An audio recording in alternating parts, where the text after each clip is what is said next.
భాగవతం దశమస్కంధంలో యశోదాదేవి అనుభవించినటువంటి ఆ కృష్ణ ప్రేమ, కొడుకుగా ఆవిడ కృష్ణుణ్ణి చేరదీసి పెంచి పెద్ద చేసినటువంటి ఆ లీలలు, ప్రత్యేకించి ఉలూకల బంధనంలో ఆవిడ చూపించినటువంటి ప్రేమ, దానికి కదు దామోదరుడై కార్తీక దామోదరుడు అన్న పేరుతో అధిష్టాన దేవత అయ్యాడు కార్తీక మాసానికి మహానుభావుడు.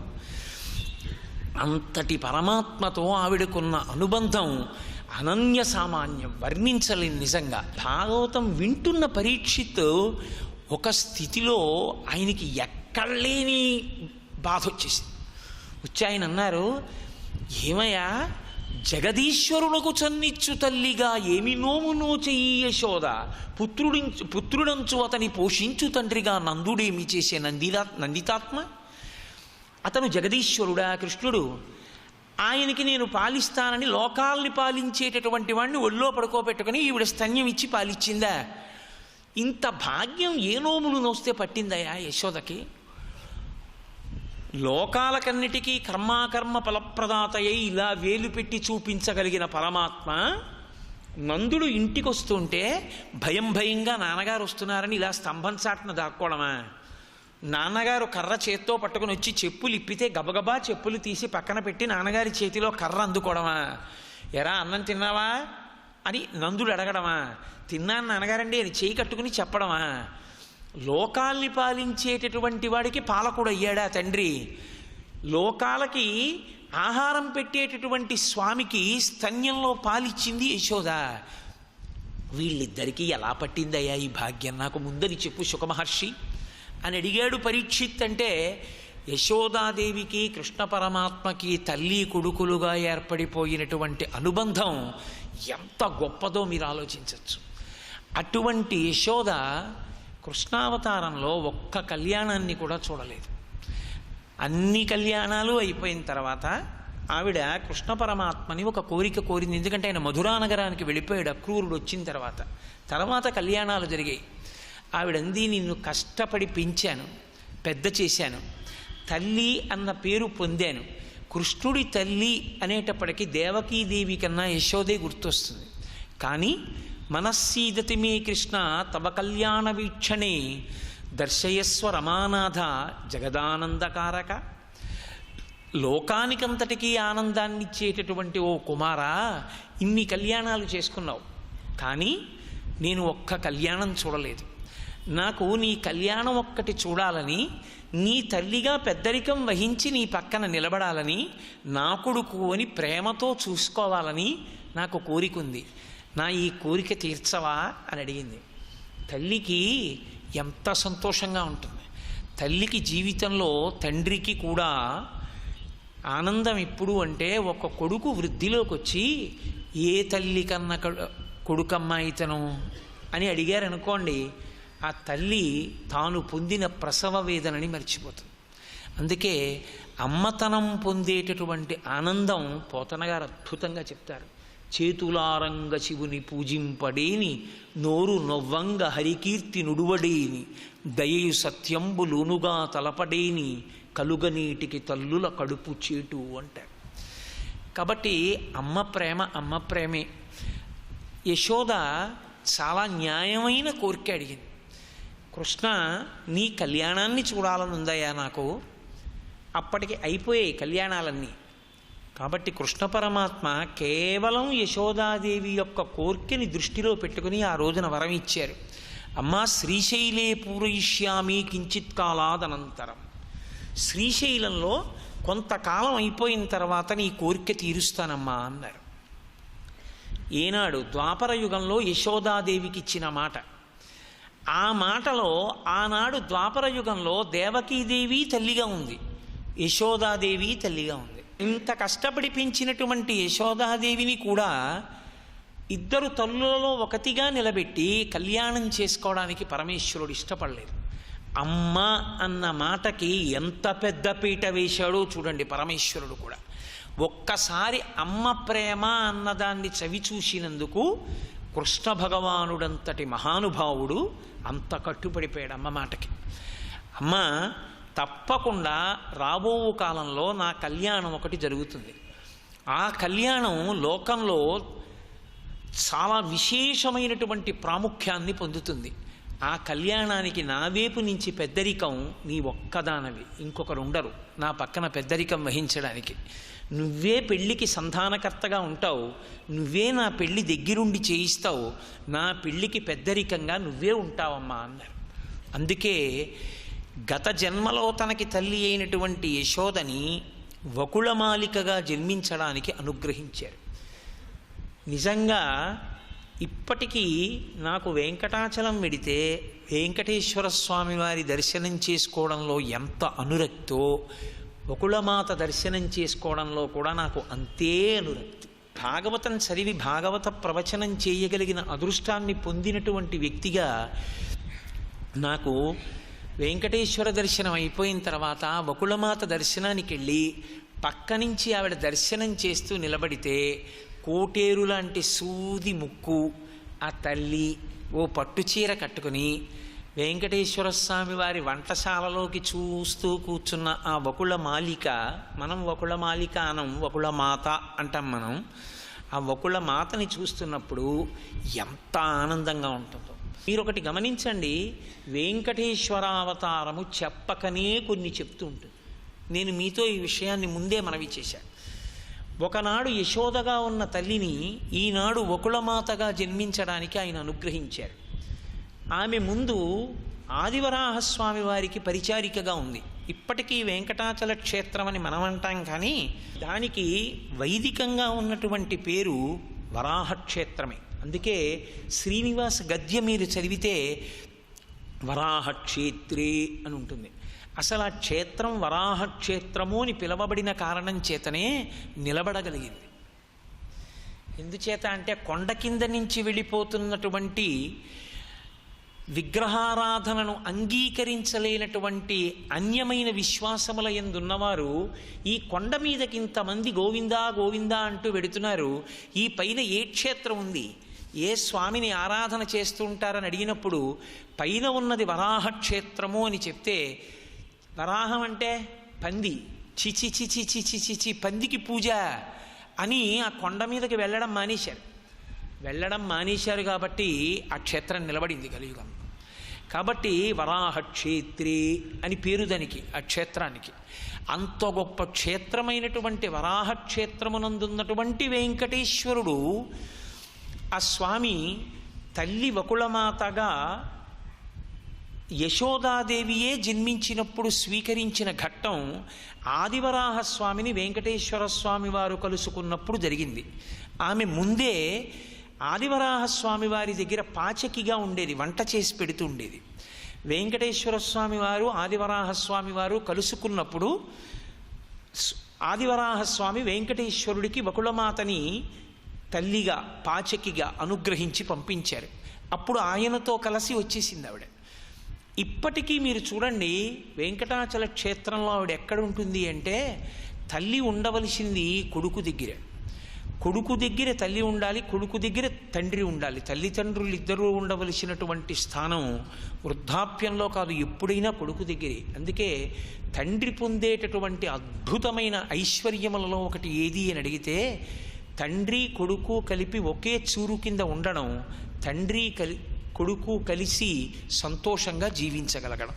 ఒక చూరు కింద ఉండడం అంటే తండ్రి కొడుకు కలిసి అన్నం తింటారని, తండ్రి కొడుకు కలిసి నిద్రపోతారని.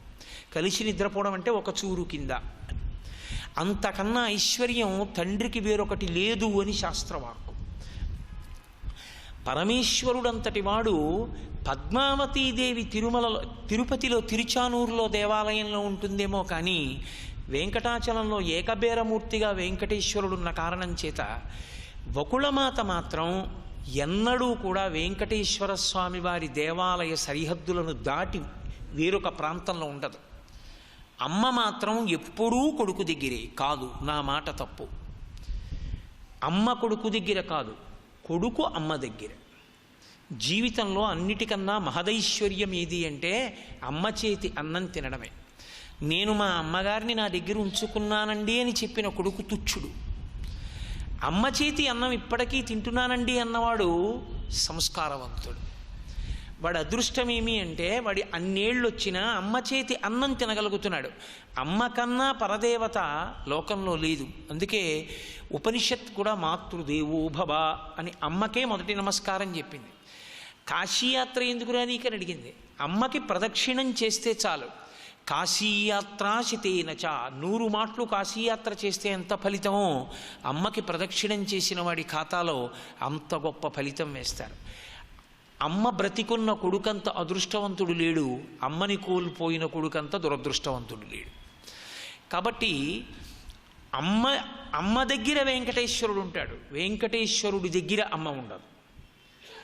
అయినప్పుడు అమ్మని వృద్ధాశ్రమంలో ఉంచి అమ్మని నిందించి అమ్మని చీత్కరించి అమ్మతో మాట్లాడడం చేతకాక, అమ్మని గౌరవంగా చూడడం చేతకాక, అమ్మతో 4 మాట్లాడడం మాత్రం రానివాడు వెంకటాచలానికి ఎన్ని మాటలు తీర్థయాత్ర చేసినా వెంకటేశ్వరుడు వాడి ముఖం చూస్తాడని నేను అనుకోను.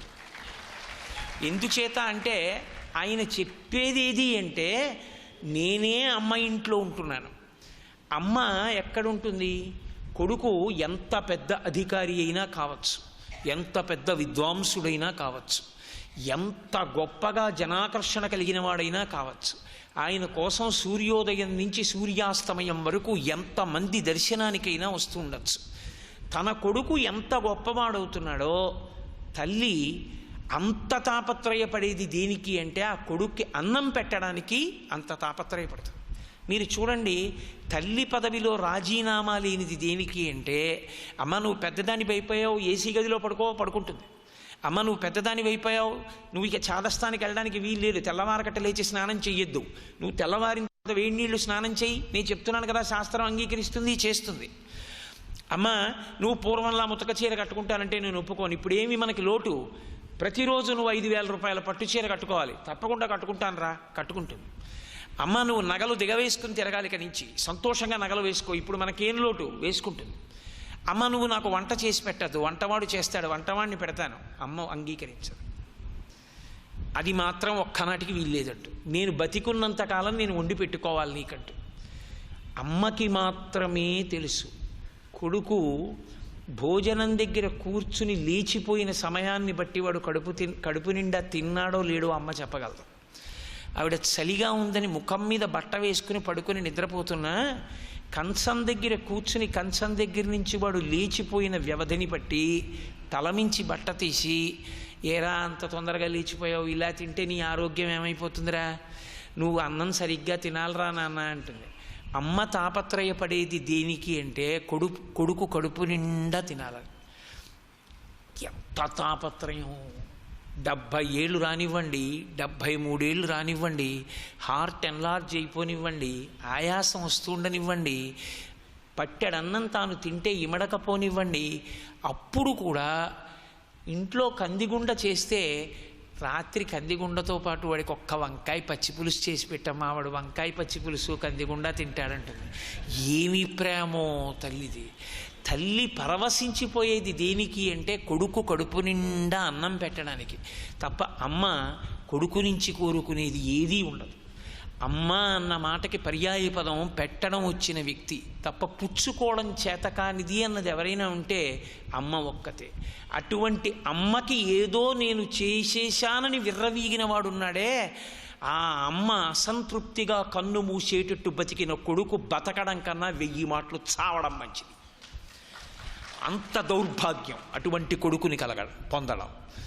అందుకే వెంకటాచల క్షేత్రంలో మీరు పరిశీలించండి, ఇప్పటికీ తల్లి వకుళమాత ఎక్కడుంటుంది అంటే వెంకటేశ్వర స్వామి వారికి మహానైవేద్యం జరిగే ప్రసాదం ఎక్కడ తయారవుతుందో ఆ ఎదురుగుండా కూర్చుని కన్నంలోంచి వంట చూస్తూ ఉంటుంది.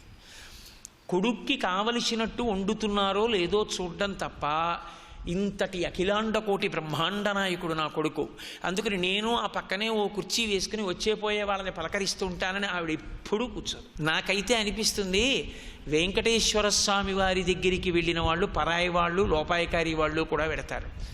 వకుళమాత దగ్గరికి వెళ్ళి ఎవడు కాసేపు నిలబడగలడో వాడు వెంకటేశ్వరుడి కుటుంబ సభ్యుడు.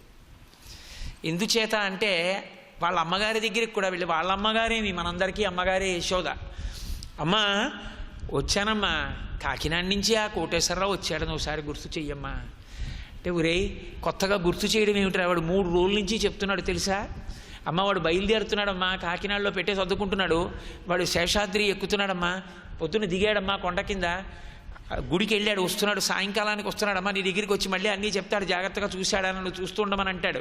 అమ్మ వాడికి ఎందుకైనా మంచిది కొంచెం ఈ అరిసి ఇచ్చి పంపించని, అరిసె కూడా నా దగ్గర పెట్టి వెళ్ళాడురా అంటుంది. నిజానికి మీరు గమనించండి, అంతటి వెంకటేశ్వరుడు యద్రూభంగా ప్రమాణం స్థిరచరరచన తారతమ్యే మురారేః వేదాంతా తత్వచింతాం మురభిదురసి యత్పాదచిహ్నైత్తరంతి భోగోపోద్ఘాతకేళీచులిఖిత భగవత్వైశ్వరూప్యానుభావ సనశ్రీ అస్పృణీతాం అమృతలహరిధీల లంఘనీయై అపాంగై అంటారు పరాశర భట్టర్లు శ్రీగుణరత్న కోశం చేస్తూ. యద్రూభంగా ప్రమాణం స్థిరచరరచన తారతమ్యే మురారేః. బ్రహ్మగారు పుర్రె చేత్తో పట్టుకుని ఐశ్వర్యము అని రాసి, అమ్మ ఈ పుర్రెకి ఐశ్వర్యం ఎంత ఇమ్మంటావు అని అడిగితే, ఈ పుర్రె గత జన్మలో ఏమని పేరు దీనికి, ఈ జీవుడికి, అమ్మ ఈ పుర్రె గత జన్మలో ఫలానా పేరుతో ఉండేది. ఆహా అని ఆవిడ కనుబొమ్మ ఇలా దింపుతుందిట. ఇలా పెట్టిన చెయ్యి కాదు, పరమేశ్వరుణ్ణి ఆరాధించిన చెయ్యి కాదు, తన కొరకని బతికిన చెయ్యి. కాబట్టి ఆవిడ ఇలా కనుబొమ్మ దింపుతుంది. దరిద్రుడు అని రాసి పంపుతాట. పేరు వినపడగానే వాడా అని అమ్మవారి ఇలా కనుబొమ్మ పైకెత్తుతుందిట. యద్రూభంగా ప్రమాణం స్థిరచరరచన తారతమ్యే మురారే. బ్రహ్మదేవుడు లలాటమునందు వ్రాసేటప్పుడు లక్ష్మీదేవి కనుబొమ ఎవరి పేరు చెప్పినప్పుడు ఎత్తిందో వాడు మహదైశ్వర్యవంతుడు, ఎవడి పేరు చెప్పినప్పుడు కనుబొమ దింపిందో వాడు దరిద్రుడు. అమ్మా నీ కనుబొమ కదలిక లోకంలో ఐశ్వర్యాన్ని నిర్ణయిస్తుంది అంటారు.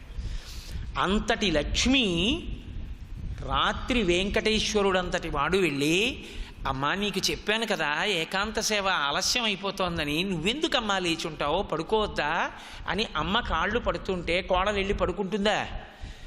ఆ తల్లి లక్ష్మీదేవి కూడా వచ్చి పాన్పు మీద ఇద్దరూ చెరోకాలు పట్టి పడుకోబెట్టి పెడతారు ఒకళ్ళ మాతని. అమ్మని అంత నెత్తి మీద పెట్టుకుని ఆరాధిస్తాడు వెంకటేశ్వరుడు. వెంకటేశ్వరుడి ప్రీతి పొందడానికి హేతువు అమ్మని ప్రేమగా చూడడం, అమ్మని గౌరవించడం. అమ్మని ప్రేమించడం, అమ్మని గౌరవించడం, అమ్మని పూజించడం చేత కాకుండా వెంకటాచల క్షేత్రానికి ఎన్ని మాటలు వెళ్ళినా అన్ని మాటలు వెంకటేశ్వర స్వామి వారు సిగ్గుతో తలంచుకుంటారు, ఇలాంటి దుర్మార్గపు కొడుకుని చూడవలసి వచ్చింది ఏమిరా అని. కాబట్టి మాతృభక్తి ఎంత గొప్పదో చెప్పకనే చెప్పినటువంటి అవతారం వెంకటేశ్వర అవతారం. ఆనాడు యశోదాదేవికి ఇచ్చినటువంటి మాట నిలబెట్టుకోవడానికి కలియుగంలో ఆమెని వకుళమాతగా జన్మింపచేసి ఆమెకి పెద్దరికం ఇచ్చి కళ్యాణం చేసుకున్నారు పద్మావతీదేవిని. ఇక మూడవది, ఇది కూడా మాట సంబంధమైనటువంటి విషయమే. కుశధ్వజుడు అని పూర్వకాలంలో ఒక మహర్షి. ఆ కుశధ్వజుడు ఒక పర్వత ప్రాంతం మీద కూర్చుని పరమేశ్వరుణ్ణి ఆరాధన చేస్తున్నాడు. ఆయన ఎక్కువగా అగ్నిహోత్రము ద్వారా ఈశ్వరుడికి హవిస్సునిచ్చి ఈశ్వర ప్రీతిని పొందుతూ ఉండేవాడు. భగవంతుణ్ణి యజ్ఞయాగాది క్రతువులతో ఆరాధించుట అన్న లక్షణం ఉన్నది కేవలము సనాతన ధర్మమునందు మాత్రమే. మీకు ఏ ఇతర విశ్వాసమునందు అగ్నిహోత్రము ద్వారా ఈశ్వరుడికి హవిస్సు సమర్పణం చేసి ఈశ్వరుణ్ణి దేవతల్ని ప్రీతి చెందేటట్టు చెయ్యడము అన్నది మీకు కనపడదు. అది ఒక్క సనాతన ధర్మాంతర్గతముగా మాత్రమే ఉన్న సిద్ధాంతము. ఆ మంత్రంతో స్వాహ అన్న శబ్దాన్ని చేర్చి, అందుకే అగ్నిహోత్రుడి భార్యల్లో స్వాహ స్వధ, స్వధాకారంతో ప్రయోగిస్తే పితృదేవతలకి పెడుతుంది. హవ్యం వహతి దేవానాం కవ్యం కవ్యాసినామపి పాకంచ కురుతే వహ్ని శంకర శైవశాసనాత్ అని లింగపురాణం. పరమేశ్వరుడి ఆజ్ఞ మేరకి అగ్నిహోత్రుడు ఇద్దరు భార్యల్లో ఒక భార్య సహకారంతో దేవతలకి హవిస్సు పట్టుకెడతాడు. అప్పుడు స్వాహ అంటారు ఆ భార్యని. వేదాంతంలో ఎప్పుడు భార్య అన్న మాట వాడినా శక్తి అని అర్థం. శక్తి ఎప్పుడు పురుషుణ్ణి విడిచిపెట్టి ఉండదు. నాకు ఇచ్చిన విడిదిలో కూర్చుని నా ఉపన్యాస శక్తిని గురజాడ కళాక్షేత్రానికి వెళ్ళమంటే వెళ్ళదు. నేను వస్తేనే నాతో పాటుగా నా ఉపన్యాస శక్తి వచ్చినట్టే పరమేశ్వరుడి శక్తి అవిభాజ్యమై ఉంటాయి, రెండు వేరు చేయడానికి ఉండదు. అందుకే శ్రీరామాయణంలో సీతమ్మ శక్త్యా లోభయితుం నాహం ఐశ్వర్యేణ ధనేనవా అనన్యే రాఘవేణాహం భాస్కరేణ ప్రభాయథ అంటుంది. సూర్యుడు ప్రభ, పుష్పము సౌరభము, చంద్రుడు వెన్నెల, పాలు తెల్లతనము ఎలా వేరు చేయబడవో శివశక్తులు ప్రకృతి పురుషులు ఎన్నడూ విడి ఉండేవారు కారు. కనుక స్వాహ అన్నది అగ్నిహోత్రుని యొక్క శక్తి స్వరూపం. ఆ స్వాహాకారంతో మంత్రాన్ని ప్రయోగం చేస్తే ఆ హవిస్సుని అగ్నిహోత్రుడు పట్టుకెళ్ళి దేవతలకు ఇస్తాడు. ఒకప్పుడు అలా స్వాహాకారంతో దేవతల్ని పిలిస్తే కనపడేవారు. ఇష్టింతేహం కరిష్యామి పుత్రీయాం పుత్రకారణాత్ అధర్వశిరసి ప్రోక్తై అంటాడు బాలకాండలో. దశరథ మహారాజు గారు నేను యజ్ఞం చేస్తున్నాను దేవతల్ని పిలిచానన్నాడు. వాళ్ళు వచ్చి కూర్చున్నారు భోజనానికి వచ్చినట్టు. ఒక్కొక్కరిని పిలిచి హవిస్సిస్తే తీసుకుంటారు. ఇప్పటికీ వస్తారు దేవతలు. కానీ మరి ఎందుకు కనపడరండి అంటే వాళ్ళని చూడగలిగినటువంటి శక్తి మాంసనేత్రము కోల్పోయేటట్టుగా మనలో ఉన్నటువంటి తేజస్సుని మనం క్షీణం చేసుకున్నాం కలియుగంలో. సర్వం శ్రీ ఉమామహేశ్వర పరబ్రహ్మార్పణమస్తు. స్వస్తి.